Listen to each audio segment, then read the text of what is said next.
السلام علیکم ورحمۃ اللہ وبرکاتہ. کیا حال ہے سب کا؟ الحمد للہ. نحمده ونصلی علی رسولہ الکریم. اما بعد فاعوذ باللہ من الشیطان الرجیم. بسم اللہ الرحمن الرحیم. رب اشرح لی صدری. اللہم ربنا لک الحمد ملء السماوات وملء الارض وما بینہما وملء ما شئت من شیء بعد اہل الثناء والمجد لا مانع لما اعطیت ولا معطی لما منعت ولا ينفع ذا الجد منک الجد. اے اللہ، اے ہمارے رب، تیرے ہی لیے ہر قسم کی تعریف ہے جس سے کہ آسمان بھر جائیں، زمین بھر جائے اور جو کچھ ان دونوں کے درمیان ہے وہ سب بھی، اور اس کے بعد ہر وہ چیز جسے تو چاہے کہ وہ بھر جائے، یعنی تیری تعریف سے بھر جائے.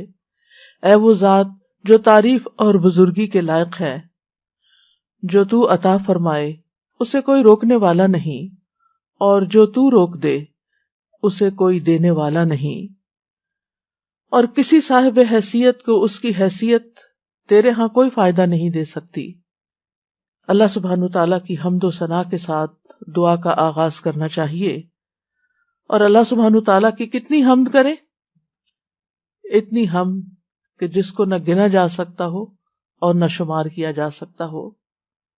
اللہ سبحانہ تعالیٰ ہی حمد کا، ثنا کا، تسبیح کا، تعریف کا، ذکر کا، بزرگی اور عظمت کا مستحق ہے. اور ثنا کا مطلب ہوتا ہے خوبصورتی کے ساتھ کسی کی تعریف کرنا، مدح کرنا، کسی کو خوبصورتی کے ساتھ متصف کرنا، اس کے اچھے اوصاف بیان کرنا. اور مجد کہتے ہیں عظمت اور انتہا درجے کا شرف. اللہ سبحانہ تعالی جب کسی کو کچھ دینے کا، انعام دینے کا، کچھ عطیہ دینے کا ارادہ کر لیتا ہے تو اس کی مہربانی اور اس کے فضل اور اس کے رحمت کو کوئی روک نہیں سکتا. اور اگر وہ کسی سے اپنی نعمتیں روک لے تو پھر کوئی اور دے نہیں سکتا.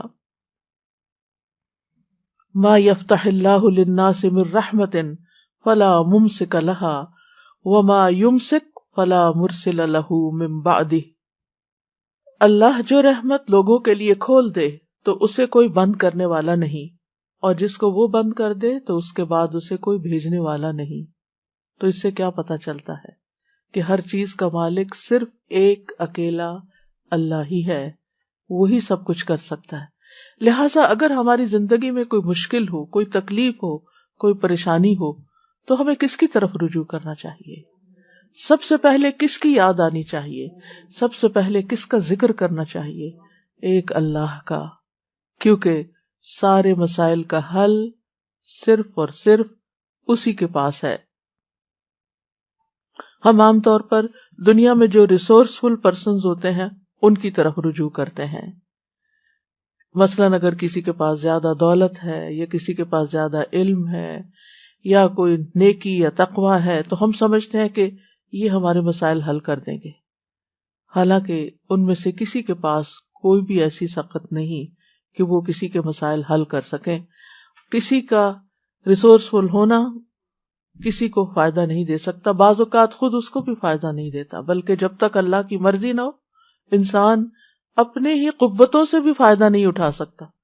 آپ نے دیکھا ہوگا کتنے ہی ذہین لوگ ہوتے ہیں لیکن اپنی ذہانت کو ضائع کر دیتے ہیں. کتنے ہی علم والے ہوتے ہیں جو اپنے علم پر عمل نہیں کرتے، اپنے علم کو ضائع کر دیتے ہیں. کتنے ہی دولت مند ایسے ہوتے ہیں کہ جو اپنی بیماریوں کی وجہ سے، اپنی تکلیفوں کی وجہ سے اپنی دولت سے کوئی فائدہ نہیں اٹھا سکتے. نہ وہ مرضی کا کھا سکتے ہیں، نہ مرضی کا پہن سکتے ہیں، اور نہ مرضی سے کہیں جا سکتے ہیں، حالانکہ بے شمار دولت ان کے پاس ہوتی ہے لیکن وہ اس سے فائدہ نہیں اٹھا سکتے، کیونکہ جب تک اللہ کی مرضی نہ ہو، جب تک اللہ کی رضا نہ ہو، اللہ کی طرف سے اذن نہ ہو، کوئی کچھ بھی نہیں کر سکتا. آج ہم انشاءاللہ توحید پر